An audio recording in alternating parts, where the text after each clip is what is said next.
Bom dia, pessoal. Hoje é a nossa live especial com o Menno Henselmans. Ele é um grande especialista em fitness, em musculação, em nutrição. E daqui a pouco ele já vai entrar aqui, a live vai ser em inglês. E depois eu vou fazer uma versão legendada em português, igual eu fiz com a live do Ted Neyman. Estou abrindo aqui um pouquinho antes do horário, né? Já estou com as perguntas prontas. Eu vou fechar os comentários durante a live. E eu peço para vocês apertarem o coraçãozinho aqui durante a live, que ajuda a live a chegar a mais pessoas. Ou também enviar a live para as pessoas aqui assistirem. O horário eu sei que não é dos melhores, mas foi o horário que ele pôde fazer, né? Então o que importa é a gente conseguir fazer a live aqui e depois vocês podem assistir. Deixa eu já convidar ele aqui.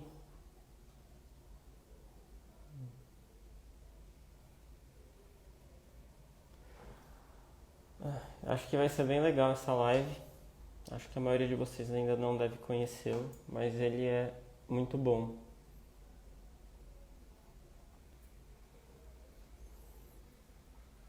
Vamos só esperar um pouquinho que daqui a pouco ele chega. Hoje à noite eu vou começar a semana do protocolo PE. Então, às 19 tem outra live aqui comigo. E aí eu vou falar diretamente sobre emagrecimento. Eu vou falar hoje sobre por que você não está conseguindo emagrecer.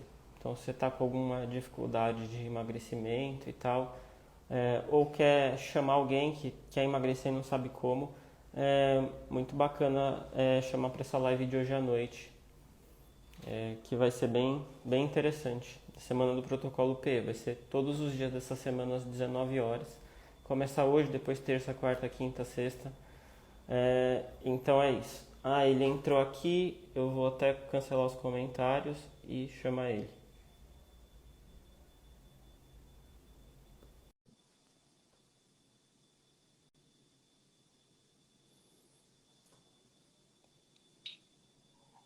Olá, Olá. Hello, Menno. good. Are we going to have this conversation in Portuguese? Do you can speak in Portuguese? Não. Ah, no, Falo but um pouco português, mas não o suficiente para uma conversa em alto nível. Nice. We will talk in English, and later I will make a subtitle for the public. Uhum. I'm a big fan of your work, and I will be your student in next pitch course. And it's hard to introduce you. You are a researcher, personal trainer, fitness coach. How you define yourself? As all those things, probably mostly an educator, I guess. Science is something that is very dear to my heart, so I could say scientist, but that's more, business-wise, that's more what I do pro bono. The main things I do business-wise is probably leading my PT certification. Nice. Well, I will start the questions. A lot of my followers are on low carb diet. They manage to lose weight and now are looking to gain lean mass. But they often say they have to increase their carb a lot. What do you think about? Mm-hmm. I don't think carbohydrate requirements are that large to maximize muscle growth. I'm actually currently in the process of offering a review paper, which we intend to submit to Sports Medicine pretty soon, where we show that the carbohydrate requirements for strength training specifically to maximize performance in the gym is not very large. And in fact, even in ketogenic conditions, as long as you use a targeted ketogenic approach, you can maximize performance. So there are some situations like when you're undergoing the keto flu, like in a transition, maybe you feel a bit worse, those kind of things, electrolyte deficiencies, those problems can be real practical issues, but you don't strictly need a very high carbohydrate intake to do well in the gym. And I think we now have about a dozen studies that looked at different carbohydrate requirements, even going as low as keto, and they find no difference in the rate of strength development versus or that of muscle growth between very low carb and higher carb intakes. That's nice, because after you learn to do something, it's hard to change all again after you lose all. Another thing to this woman here is losing weight or gaining mass or anything is very hard after 30. A lot harder in 40s and basically impossible in 50s. It's true. At what point age is become a problem? Yeah, I'd say age per se is actually rarely a very significant problem. You're definitely talking 65 plus. But most people suffer very severe consequences from disuse and from just not staying fit. So if your diet's very poor and you don't exercise, then you see that even people in their 20s already start losing lean body mass. Actually, more that basically people, when they get into a job, and like in most modern societies, in their 20s, they become very inactive, poor diet. And you can already see that it's just a gradual decline from that moment onward. Age itself doesn't have that much to do with it. There have actually been numerous studies now that look at the different rates of strength development or muscle growth or fat loss. They find that even people in their 20s versus in their 60s, sometimes 70s, can make the same progression. In your 70s, you're probably not going to be on the Olympia stage anymore.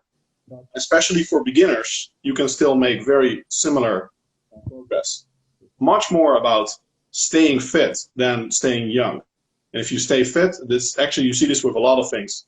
Also with hormonal health, for example, like hypogonadism, men with low testosterone, is much more common in people that don't exercise, that stay fit. Yeah, that's nice to know. When we talk about diet, what is important to pay attention once you're 40 or older? And there is difference between men and women? I'd say it's not so different between men and women. The main thing to pay attention to probably is injury sensitivity. If you're older, you are a bit more susceptible to injuries. And that's in part because of growth hormone production, which decreases exponentially, basically from birth onward. So people, basically the older you get, the less your connective tissues, like your tendons, your ligaments, your bones, especially tendons, the slower they heal. So it's easier to get injured, and it may take a bit longer to recover from once you're older. I'd say that's a big practical issue, but it's something you can entirely circumvent by being smart with your training and not overtraining. But I'd say that's the only really big factor. And fat loss becomes a little bit more difficult with age because, in part, because of the growth hormone decrease, your resting metabolic rate decreases. So you need to go a little bit lower in energy intake than you would have needed in your 20s. On the other hand, I found that with many people, as they become older and they've been training for a long time, they also have a lot more muscle mass if you've been doing things right, which means actually their total energy expenditure is higher than when they were in their 20s. So it's those benefits typically outweigh the detrimental effects of age per se. That's nice. Then you don't have to do anything special about diet because the age. No, it's the same general principles: good diet, sufficient protein intake, exercising, etc. Right. There is anything a woman can do to lessen the effects of menopause? What is your opinion about hormonal therapy? I think hormonal therapy is very underrated, actually. I'm a big proponent of it, and people that check the right boxes for it. And I think it's certainly not a fountain of youth, but it can have profound benefits. And I'd say that for most people, the benefits outweigh any detrimental effects. The detrimental effects are essentially the same as those of having that hormone to begin with, because the body does not differentiate but whether a hormone is endogenous or exogenous, whether your body produces it itself or it comes from a needle. It's the same hormone which has the same function. So when you do get to the age that even while staying fit, your estrogen, testosterone levels start to decrease. Testosterone primarily for men and estrogen for women, or estradiol, which is what you measure. I'd say that you should strongly consider looking into hormone replacement therapy. Even for men? As well, yes. And then it would be mostly testosterone. For women, it's more estradiol based. Nice. Without the hormonal therapy, there any other thing you can do, or? No, there's nothing much else you need to do. Just smart exercise, a good diet. Right.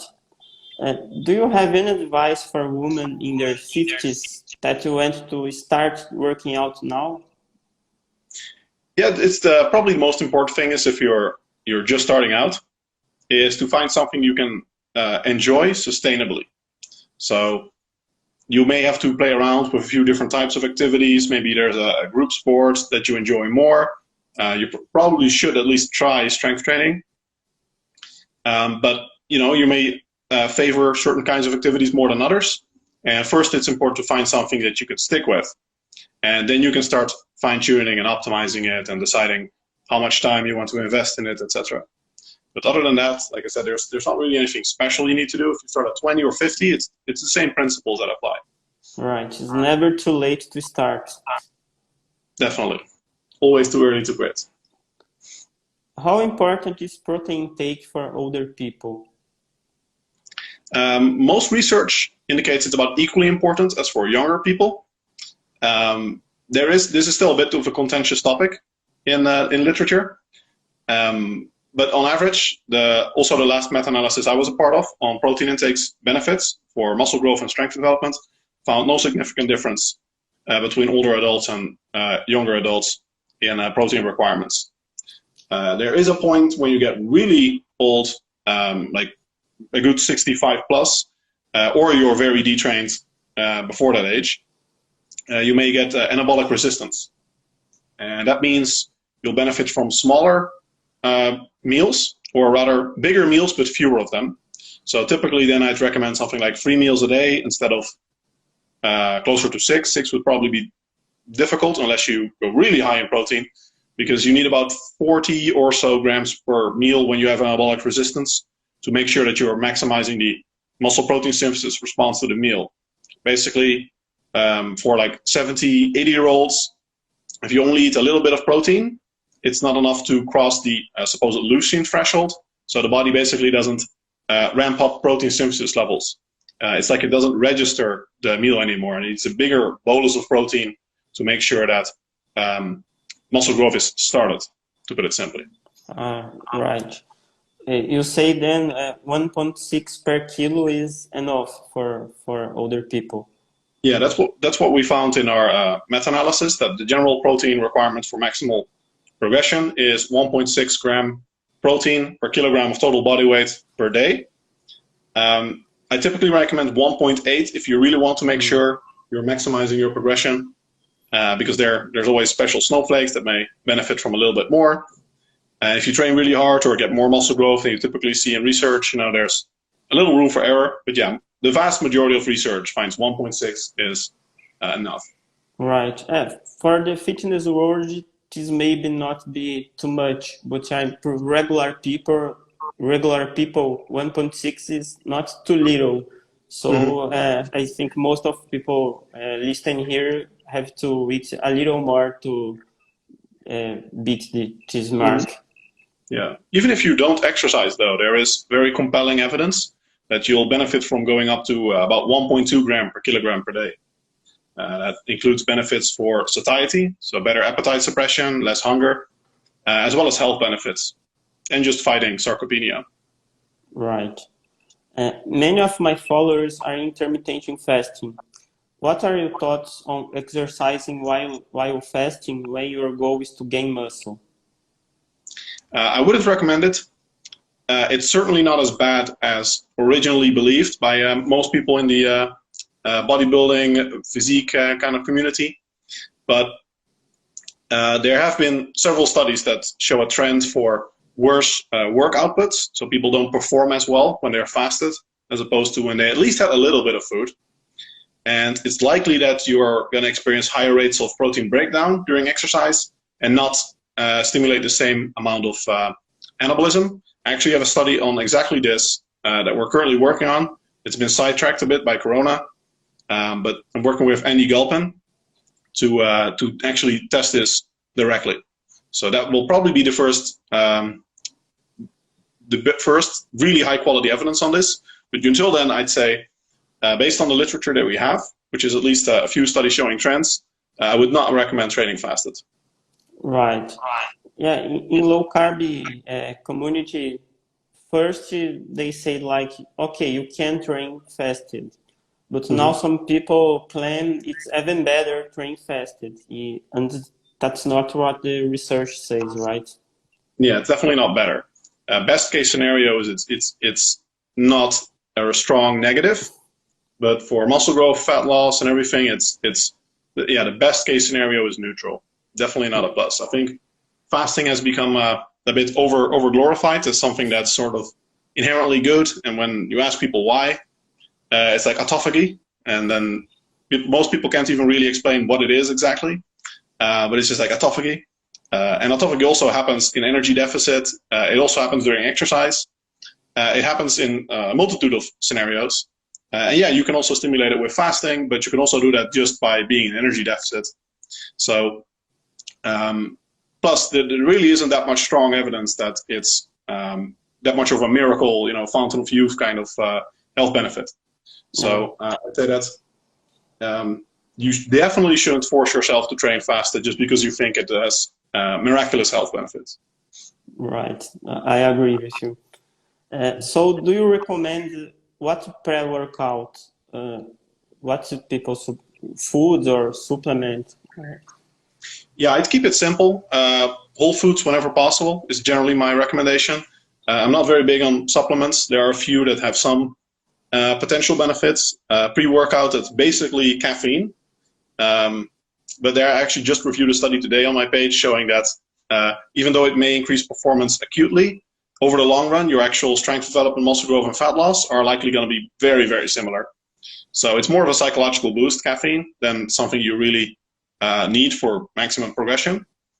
I'd say that in terms of your meal, you want to have at least a good serving of protein, at minimum 0.4 gram per kilogram per day. So it's like a good 20 grams of high quality protein, maybe more if you're bigger, and at least 15 grams of net carbs. And even on the ketogenic diet, you can use a targeted ketogenic approach, and it doesn't need to be dextrose or a supplement. You can just have a piece of fruit, for example, and some quark, like quark with berries, or if you want to go super keto, you can just make it a regular meal, like spinach soup with a piece of meat, for example. That would be perfectly fine. How much time before the training? It usually doesn't come that close if you also have a meal afterwards, and especially if it's not your first meal of the day. If it is your first meal of the day, then you should probably have your pre-workout meal at least a good hour before your workout. And maybe even a little bit longer, but an hour is probably enough, because your workout also lasts an hour, and peak amino acid concentrations, hyperaminoacidemia, and blood sugar levels and insulin levels, which are the three factors that probably matter the most for anabolism. That's like 1 to 2 hours, a good 2 hours probably for a whole mixed meal. Right. So whey protein shake could be a good option to someone who like to train fasted, but want more results, could take a whey shake. They could, yeah. Although I'm not really a fan of it, I'd say that almost always you're better off with something like quark or cottage cheese and a piece of fruit or something, because you do want some carbs. And with a whey shake, it may actually be too fast. Like if you literally get out of bed and 15 minutes later you're in the gym, then whey could be a good option because it is absorbed so fast. But in most other scenarios, especially if you don't eat right after your workout, again, probably there's actually some evidence showing that whey cannot sustain anabolism for more than a couple hours.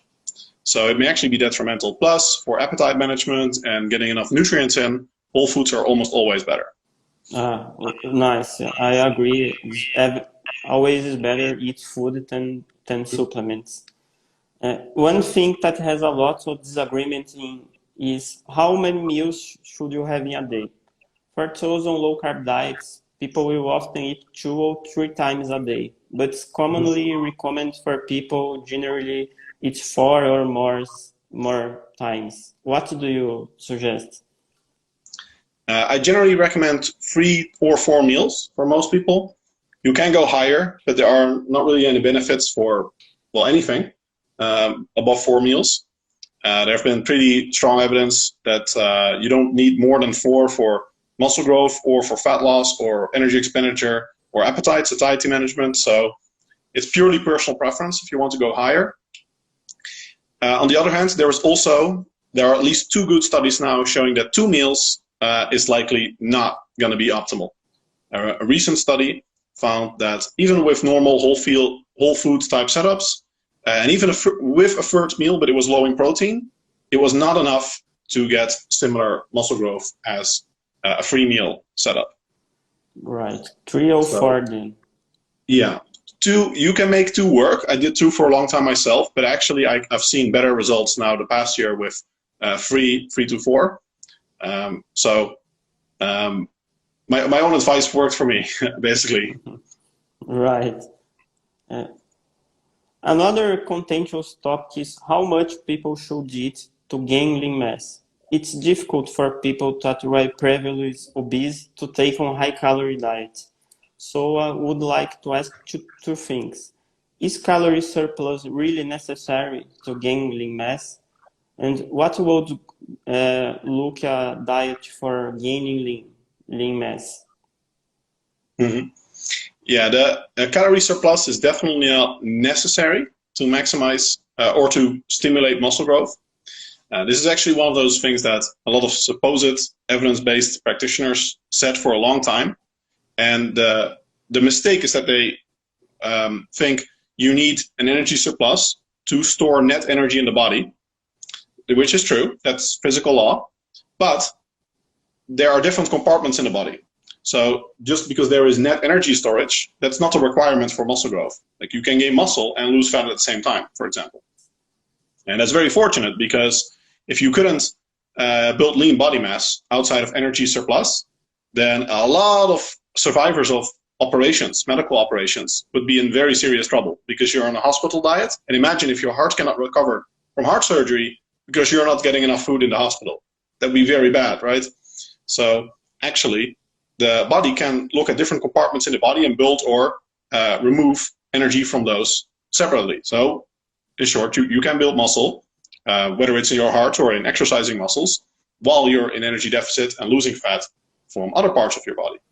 And there have been numerous studies on this, even 70-year-olds, I think in one study, even 90-year-olds actually built lean body mass, muscle mass, while losing fat when they started strength training. It becomes a lot more difficult as you get more advanced.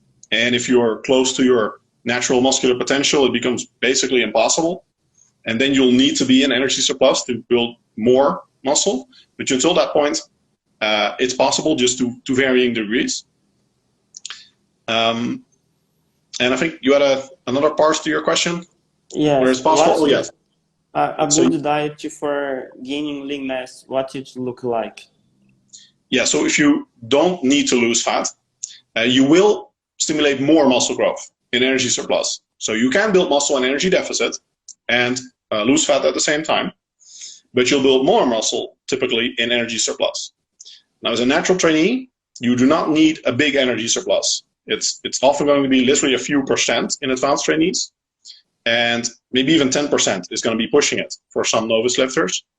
So as a natural trainee, there have been several studies, including 2 good ones from Norway, the GARFA studies, that look at different rates of energy surplus and then see how much muscle people build. And basically what you see in natural trainees is that once you cross a little bit of energy surplus, most of that extra energy surplus is just going to be fat storage.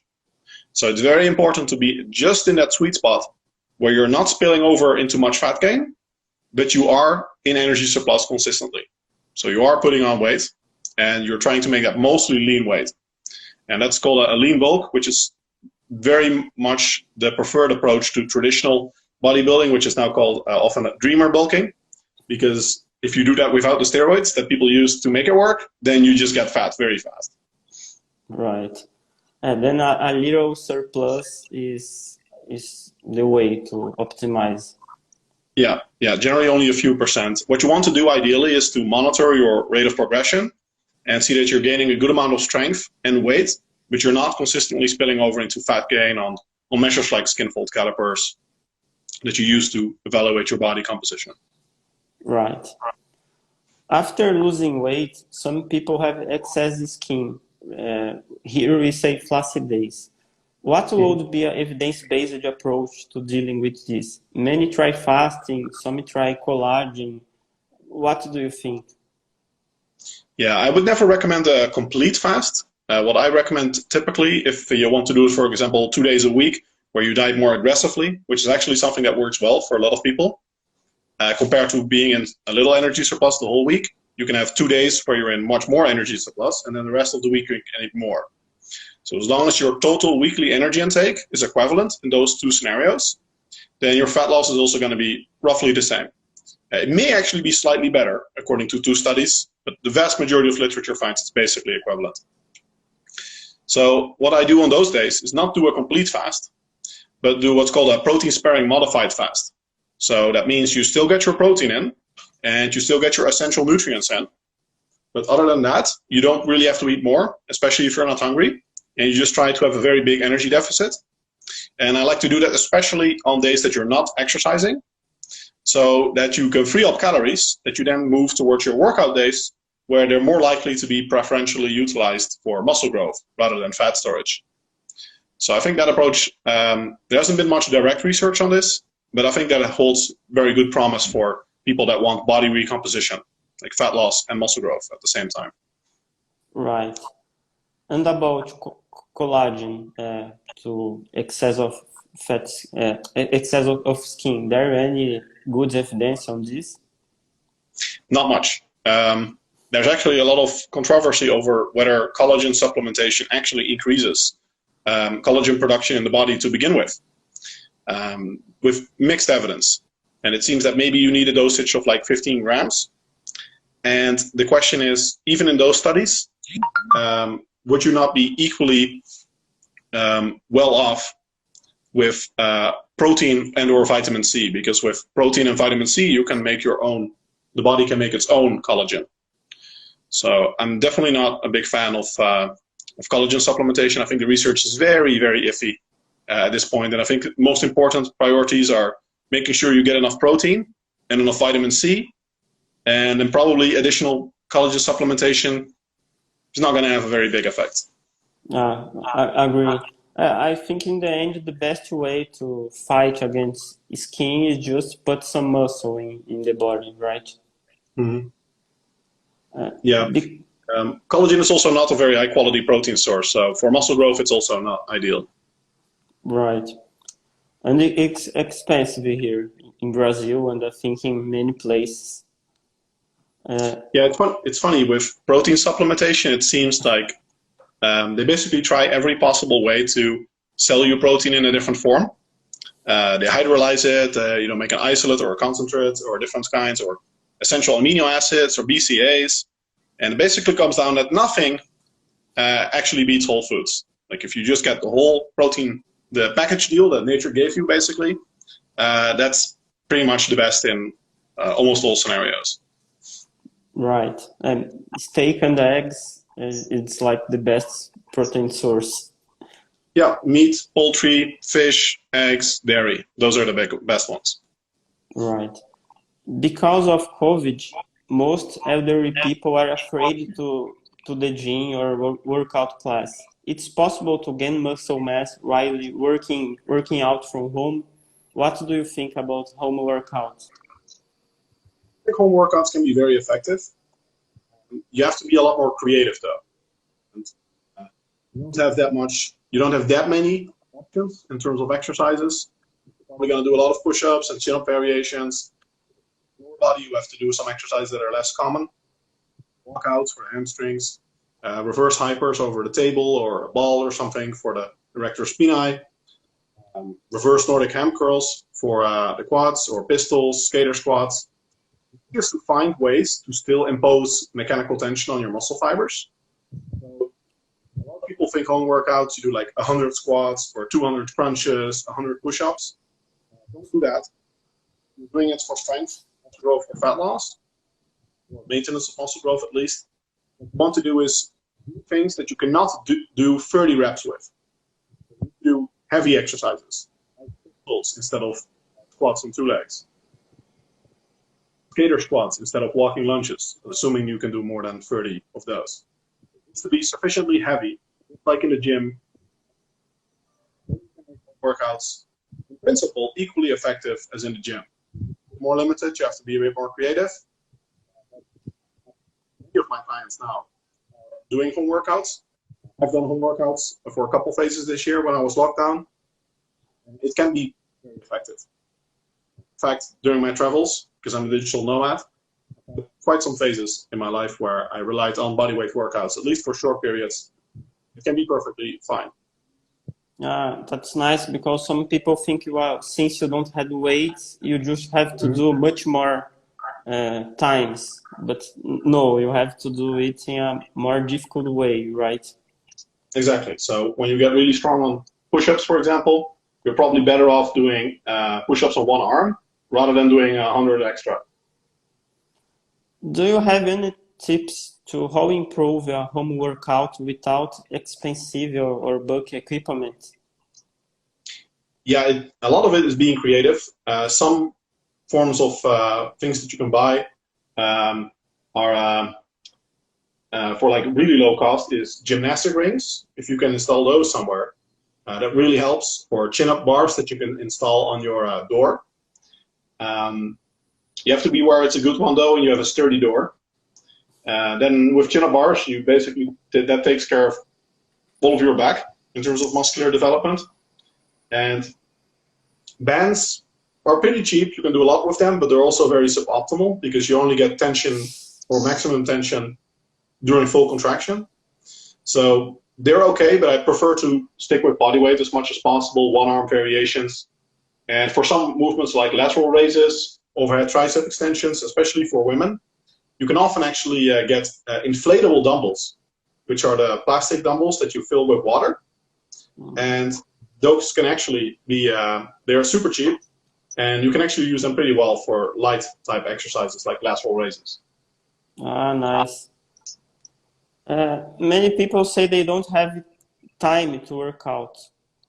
What's your opinion about short workouts, like 20 minutes or less? It's possible to have a good short workout and even gain muscle mass? Mm-hmm. Definitely. Well, speaking of time, let me quickly check when my next call is. Oh yeah, we have time. That's okay. I think 20 minutes can be very effective, although the most important thing to realize is probably that it very often is not about time, but about priority. In fact, in Dutch, my mother language, the word priority, prioriteit, is actually basically priority time, it would be in English. Or in Portuguese, it would be prioritempo. And that illustrates very well to me that very often it's not about not actually having time, but it's about not making a priority.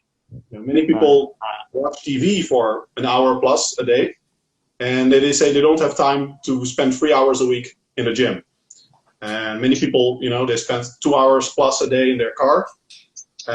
Then surely, you know, you can find some time to do your workouts. Or grocery shopping. If you limit that to once a week or twice a week, you do online grocery shopping, that's your time saved right there. So really making, you know, half an hour, even an hour, liberating an hour 3 times a week should be something that almost anyone can do. Like almost nobody. Like I think I'm a busy guy, but you know, I can always free up literally every day. Basically, it's very rare that on any given day I cannot get the same productivity and at least free up 1 hour to exercise, because I think it actually increases, and there's research showing this as well. It increases your productivity afterwards. So it's not like you would have spent that hour being very productive otherwise, probably. That said, if you want to make your workouts very short, probably the biggest tip is to train in a circuit, or at least string together exercises, which I call combo sets of non-overlapping exercises. Like if you do a bodyweight workout, you could do something like push-ups, chin-ups, pistols, walkouts, and crunches.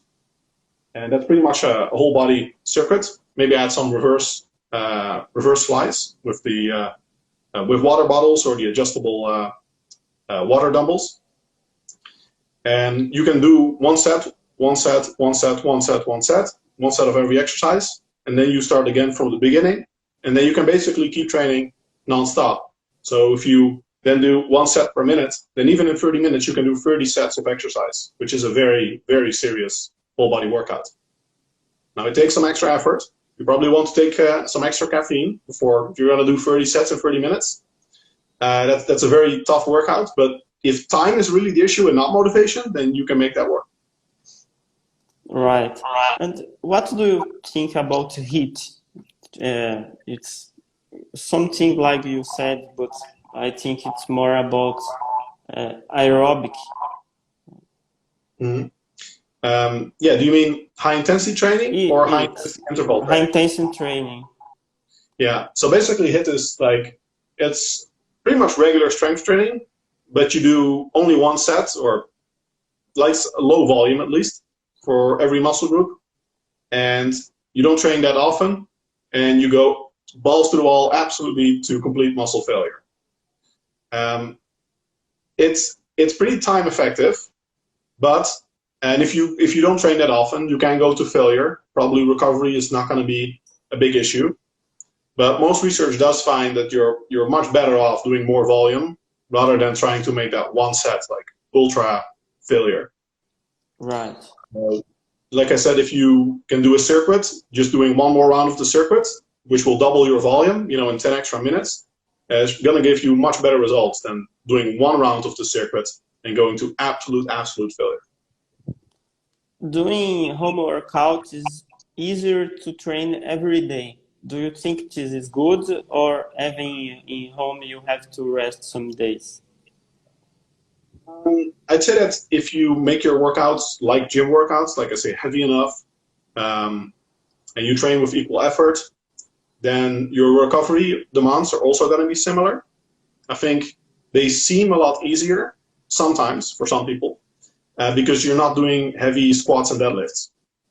On the other hand, if you want to compensate for those, you may also have to add some crunches or planks and something like reverse hypers.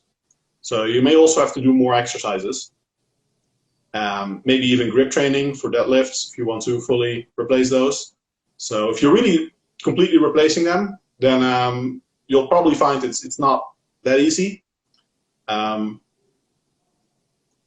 yeah, I'd say that they're very similar when you really design the workouts with the same principles. Right. Do you have advice to lose stubborn fat in people who are already lean? In people who are, sorry? People are already lean. They don't have much fat, but they have a fat in belly, for example. Mm-hmm. Yeah, there have been a lot of theories on how to achieve this. The only thing that successfully pans out, pretty much, or so far, is just getting leaner. Like, it just takes time. There's a genetic difference between men and women in natural body fat distribution, with women having more pear-shaped body fat distribution pattern, with more fats on the hips, especially in Brazil, glutes, thighs, and men having more fat as an apple shape, so more fat around the abdominal area. And that's actually also a reason why women are metabolically healthier, because it's the abdominal fat that is most unhealthy, because it correlates well with visceral fat, which is the fat between your organs, and it messes with your liver, glucose levels, inflammation. So that's something you can't do that much about. Like, you can make your body fat distribution pattern a little healthier by being healthier. But that's all things you should be doing anyway. Good diet, exercising, etc. So for most people, it's just there are certain places with stubborn fat. That's where the fat comes off the last. And if you want to get rid of the fat there as well, you just have to get leaner. Right. Some people try to do exercise in that region, like abdominals for the belly, but that's just a myth, right? Mm-hmm. Yeah, it helps to get that it helps you lose fat, but there's no research showing that it actually works better for stubborn fat specifically. other people say things like running a lot can help with those type of fat, but that's not true, right? Like I said, it will help in the sense that it helps you create an energy deficit and thereby helps you lose fat, whether that's stubborn fat or other fat. But it's not going to specifically burn the fat off your belly or something. That's called the spot reduction. And spot reduction seems to be possible based on research, modern research actually, to a very limited extent. It's not possible to have someone, like, for example, you never see someone other than outside of plastic surgery that gets a completely ripped six-pack but still has lots of fats on their shoulders and their arms and their legs. Like that simply does not happen. So all of these strategies, at the very best, you're putting a lot of effort into something that just has very minimal extra effectiveness. Yeah, there is no miracle. Yeah, it takes hard work and time. Many women find it difficult to eat 1.6 grams of protein per kilo, especially when they eat only when they are hungry. I would like to know your opinion in these two scenarios. First, for someone who wants to lose weight, it's important for them to hit that protein intake goal to preserve lean mass, even if they are not hungry. Mm-hmm. Yeah, I'd say that regardless of whether your goal is muscle growth or fat loss, it's important to consume enough protein. And in fact, what I often tell my clients, if they say I have trouble consuming enough protein, then I tell them that's great. That's actually a luxury problem, because then you should just focus on consuming your protein and then you can stop eating. And then, it's going to be relatively easy to lose fat. So it's all the more reason to prioritize protein, because that's a big benefit of consuming enough protein, being satiated early.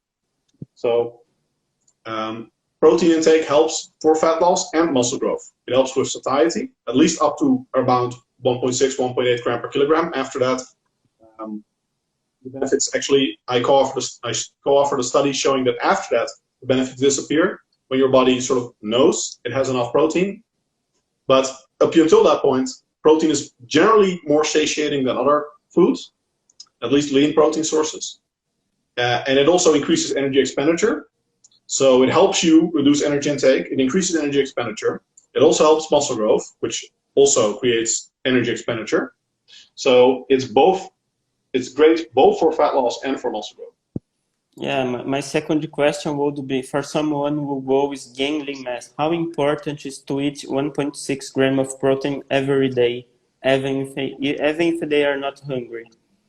Right. Yeah, so the same basically. So I was anticipating that.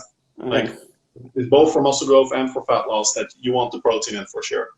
And it's one of the big changes, like when someone gets into health and fitness, then restructuring their food choices and their internal menu to make sure that they have a good high quality protein source with every meal, or if they're vegan, having a very serious amount of protein with every meal is one of the first pillars of getting healthier and fitter, I'd say.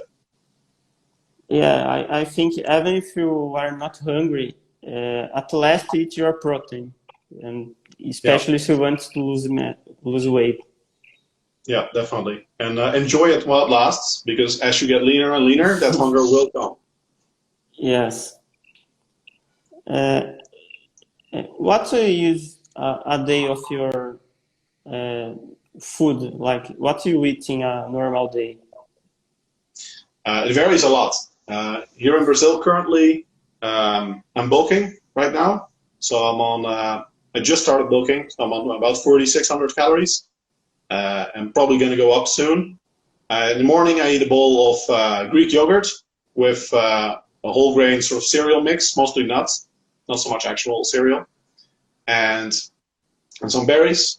And then around midday, I typically eat something like a meat dish with something like pasta sauce. And then in the evening, in Brazil here, I often eat sushi because the sushi here is amazing. So then I also actually have the 3 different types of fatty acids, lots of protein with each meal, some vegetables. And that's pretty routine diet now for me. That's nice. Yeah, I love the food in Brazil here is amazing actually. We have a lot of restaurants here. Even in this lockdown time, it's possible to go to some places. Someone said, right. Let me see a question.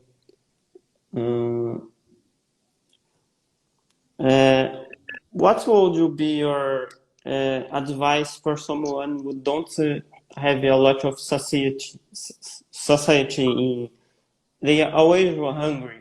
What foods they can add? In that scenario, the first thing is to pay attention to your food volume. So I think a very common piece of advice that you hear is to eat less. You know, if you want to lose fat, eat less, move more. I think actually, objectively speaking, you should eat more. But you should change your food choices so that you can eat more while still going in energy deficit, which typically means lots of fruits, vegetables, leaner food choices. And in fact, when I'm cutting, on many days, I eat an absolute minimum of 2 kilograms of food a day, pretty much always free. And when I'm going really low in body fat, I actually eat 4+ kilos of food a day. So a meal for me then may be like a kilo of pumpkin mash or cauliflower puree as the sort of the filler, or a big bowl of broccoli soup or tomato soup.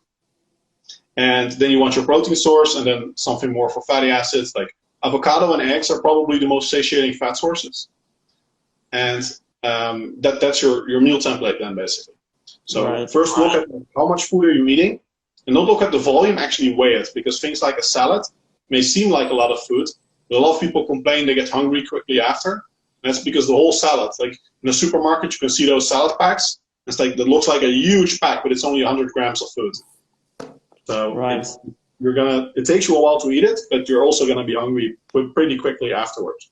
I saw this a lot. People eat salad first, then they don't want to eat the protein later, and some hours they have hunger again. Yeah, that's exactly why it's good to make sure you get that protein in, because it also keeps you satiated for the rest of the day. Do you still do a low carb or keto diet, or not?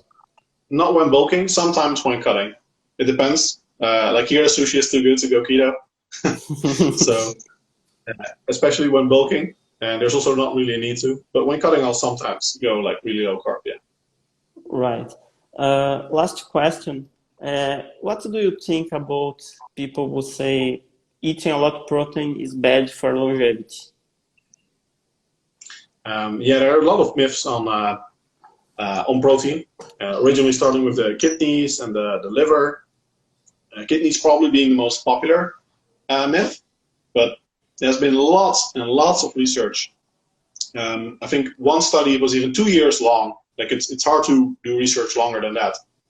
And it shows that even people with kidney or liver problems can typically have very high protein intakes, and it's not an issue. So there may be some conditions where it's not advisable to go super high on protein, but especially up until the point that your body can use the protein, which is about 1.6 gram per kilogram per day. The body uses it preferentially for protein synthesis, so it's not going to lead to more waste products and stress on the kidneys and the liver, because your body uses all that protein. So the research has, by and large, validated that high protein intakes, especially the ones we've recommended in this talk, are very, very safe for a lot of different individuals, even over very long time periods. Yes, we have new myths about protein every day, and I think the new one it is you will not live longer if you eat too much protein, or low protein is better for old age, etc. Mm-hmm. Yeah, most research does not find that to be true. I think in the latest meta-analysis, there was no effect of protein intake on longevity, and no effect on all-cause mortality. There have been some earlier research suggesting that just cross-sectionally, so not controlled research, but just looking at different people, that higher protein intakes were associated with lower longevity. But it was probably because of worse food choices. Like those people, they eat a lot of poor quality protein choices. And generally you see that they don't eat many plants, like only lots of meat, and then not like steak, but like sausages and stuff. So it's more correlated with a poor diet quality, I'd say, than that it's the protein that's really the problem. Yes, and we know that eating low protein will cause problems to you right now. So, yes, exactly. And we know that low protein intakes are associated with both sarcopenia and mortality, especially in the elderly. Well, man, thank you for the interview here. My English is far from perfect, but you understand what I said. And what are you thinking about Brazil? You're here in São Paulo, right? Mm-hmm. Yeah, I'm going to stay here as long as I can, which is probably another good 2 months. And then I don't know how it works with visa, where you can apply for an extension now with Corona. But if possible, we're probably going to stay here. Because traveling is not really great these days. But overall, I found that the past year it's pretty much impossible to make any plans with Corona. I've been locked down in New York, in the Netherlands, and in Vienna. So hopefully I'm not going to have a 4th lockdown. But yeah, it's very hard to tell these days. Nice. Well, thank you. I will let the Instagram live save here, and I'm excited for the PT course in February. Thank you. All right. I look forward to having you. All right. Bye. See ya. Bom, pessoal, essa foi a live. Espero que vocês tenham gostado. E eu vou deixar ela salva aqui. Em breve eu vou legendar certinho aqui para vocês. Espero que vocês tenham gostado. Acho que ele respondeu bastante questões aí. E deu para ter bastante ideia, né? Tanto da parte de treino como de dieta. Várias pessoas aqui de outros países, da Espanha. Thank you for you all. E é isso, pessoal. Até a próxima. E até mais.